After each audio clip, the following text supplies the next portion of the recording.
રતન ટાટા વયા ગયા, મને કઈ ત્યાંથી કવર નથી આવતું, તમે પ્રોગ્રામમાં મારી યાદી કરજો. રતન ટાટા વયા ગયા, આજ આખા હિન્દુસ્તાનને એમ લાગે હિન્દુસ્તાનને ખોટ પડી છે. શું કામ? રતન ટાટાનું જીવન એવું હતું. હવે ઈ થોડા ડાયરા કરાવતા, ઈ ક્યાં ડાયરા સાંભળતા, પણ બાપુ ડાયરામાં એની યાદી એટલે કરવી પડે છે કે એને ભારત માટે, બીજા માટે, દુનિયાને પોતાનો પરિવાર માને ને એને જગત કોઈ ભૂલતી નથી. લવલેસ મોતનો ડર મુજને નહીં સતાવે. અરે આવી મહેફિલમાં મારી ખોટ વર્તાય તો ઘણું છે. અને હવે સાંભળજો, મારે બીજું ભગવાન આગળ જાજુ માંગવું નથી, પણ ઇજ્જતનું કફન ઓઢીને મરાય ને તોય ઘણું છે. મરવી તેથી ભગવાન ઇજ્જતનું કફન ઓઢાડીને શમશાનના માર્ગે લઈ જાય ને એથી મોટું એની આગળ કાંઈ માંગવાની જરૂર નથી. અને આબરૂ હોતા વયા જાય પ્રવીણભાઈ, આ જગતમાં આબરૂ હચવાઈ જાય અને આબરૂની બાંધી મુઠ્ઠી રહી જાય એટલે માની લેવું કે આપણા ઉપર ભગવાનના આશીર્વાદ છે. આવો ત્યારે હાકીમ જેવો ડાયરો છે. મેં આપને કીધું એમ એકાદી વાત કરવા માટે તમારી સામે આવ્યો છું ત્યારે પ્રસંગ મને યાદ આવે. સંતોની તાકાત કેવી અને સંતોની આ ધૂમી છે ત્યારે મને પ્રસંગ યાદ આવે. થોડી ધીરજ રાખજો એટલે વારા ફરતી સ્ટેપ બાય સ્ટેપ બધું કંઈક નવું સંભળાવવાની તૈયારી કરી, પણ તમે પછી આમ ઘડિયાળ સામું ઘડીએ જોતા રહો મારું મોરલ તૂટી જાય. ચાલુ આમને મિસ કોલ આવે છે મારે વાત કેમ માનવી, એમ નહીં. જો કે હવે તો મિસ કોલ કોઈ મારે એવું જીવોના કાર્ડ આવી ગયા, કોણ મિસ કોલ મારે યાર, અનલિમિટેડ છે, મજા આવે ત્યાં સુધી બહુ બહાટી વગાડો, કોણ ના પાડે છે. હા, અમે જીવશું ને અમે મરી જઈશું ને કેટલાય ખેલ કરે ફોનમાં ભાઈઓ, પણ પ્રેમની વાતો તો કોઈ પ્રેમીઓ જાણે યાર. હવે સાંભળજો આ વાત, મને બહુ ગમે છે બાપુ. કોઈ માટે, કોઈને બચાવવા માટે, કોઈને મરતા તારવા માટે જો કોઈ પેલા હોય ડગલું આગળ, તો બાપુ આ દેશનો સંત છે. આ વાત આપણે બહુ વર્ષોથી કરતા આવી છે, બહુ સાંભળતા આવી છે, પણ હજી આ વાત એટલા માટે કરું છું જૂની નો થઈ જાય. ખેતરભાઈ, દીકરી 20 વર્ષની દીકરી આમ સડાપ ડગલા દેતી હાલી જાય છે અને જમને જીવને બાપુ જાજુ સેટું નથી. હવે તો મરી જવું છે, હવે દુનિયામાં શું મોટું દેખાડું, હવે તો મરી જવું છે, દુનિયામાં શું મોટું દેખાડું. આવા વિચાર કરતી કરતી દીકરી 22 વર્ષની 20 વર્ષની દીકરી હાલી જાય અને બરાબર જેમ કુવામાં પડવા જાય ને દાદા બાવડું પકડી લીધું. રાતનો મજર ભાંગેલો અને અડધી રાતનો મજર ભાંગેલો, ડાબો હાથ જમણા હાથને ભાળેની, જમણો ડાબાને ભાળેની આવી મેઘલી રાત મંડાણેલી, હબસીના મોઠા દેવી રાત જામેલી અને બાવડું પકડી લીધું. અને બાવડું પકડીને એટલું કીધું મરવાનું કારણ તો કે, પણ આમ જોયું પણ ત્યાં તો ચાંદીના પતરા જેવી બાપુ દાઢી, રૂની પૂણિયું જેવા માથાના ઝીણા કેસ કેલા, બાપ ઠેકાણે લાગ્યો. બાવડું ચાલી લીધું, એમ નામ જલાય નહીં કોઈ બાવડું ચાલી લીધું. એટલે આમ જોયું કે બાપુ મને મરવા દો. એ કે મરવા થોડું દેવાય, તો ભારતનો ભગવો લાજે, મારી નજર સામે બેઠા ન મરવા દો, મને વાત તો કર. અને તેથી કીધું બાપુ મારાથી બોલાય એવી હાલત નથી, મારાથી કાંઈ કહેવાય એવું નથી, મને કુવામાં પડવા દો, હવે મારે મરવા સિવાય દુનિયામાં કોઈ હારો નથી. સંતોની ભૂમિ છે અને આ સંતો હામાં બેઠા છે. પ્રસંગ મને યાદ આવ્યો.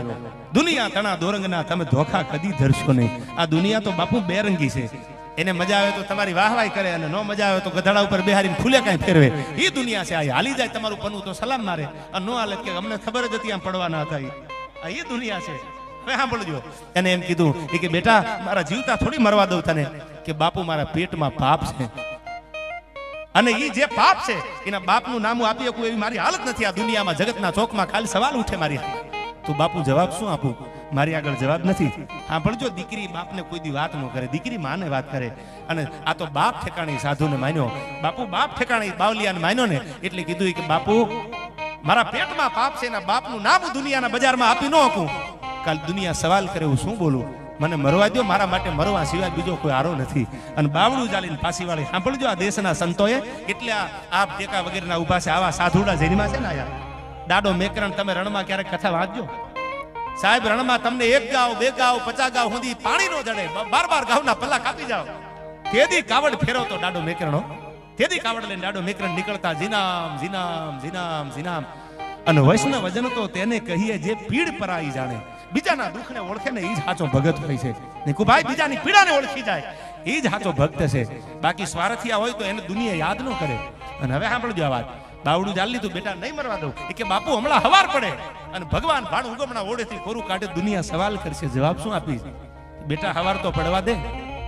જવાબ દેવા વાળો આ બાવલીઓ બેઠો છે, પણ તને મરવા નહીં દો. બાવડું ચાલીને પાછી વાળી લીધી દીકરીને અને બાપુ હવાર પડી બીજાથી. પણ ત્યાં તો ભલે ઉગ્યા ભાણ તિહારા લવ ભામણા, આ તો જીવન મરણ લગમાં નમાણી રાખજે કશ્યપ રાઉત, કે દાદર કે ડાકલા કે નર પૂજે પાખાણ, પણ રાતનો ભાગે રાણ, આ તો કમણે કશ્યપ રાઉત. અરે તું ઉગ્યો કે અડુડ, તને ઉગ્યાની આળા નહીં, આ તો ગર્વ અંધારા ગયા છે દેવાય તને સૂર જગમાં કરમી કશ્યપ રાઉત. તને ઉગવાની કોઈ દી આળા ન હોય. આવો ભગવાન જ્યાં નારાયણ ઉગ્યો ત્યાં તો સવાલ થવા માંડ્યા. બોલ બોલ્યા શું છે એમ.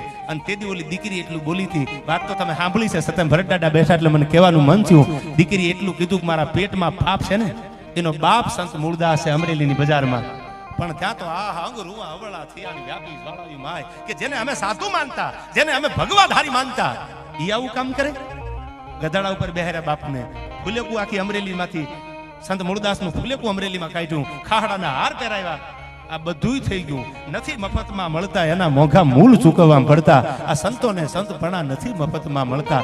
અરે કોઈ ભરી બજારે વેચાણા, કોઈ તેલ કડામાં તળાના સુધનવા જેવા આ નથી મફતમાં મળતા. બાપુ એના મોંઘા મૂળ ચૂકવવા પડતા. ગધાડા ઉપર બેહારીને ફુલેકું ફેરવું, ખાહડાના હાર પહેરાવ્યા, ન કરવાનું બધું કર્યું. અને હારા હારા એ તો કંઠીઓ કાઢીને ઘા કરી દીધી. જામનગર મહારાજે તો કંઠી બાપુ ઘા કરી દીધી કે આવો ગુરુ ન હોય. અને પછી મૂળદાસ બાપુ જયારે જામનગર આવ્યા અને બાપુ મરી ગયેલી બિલાડીને જયારે હજીવન કરી અને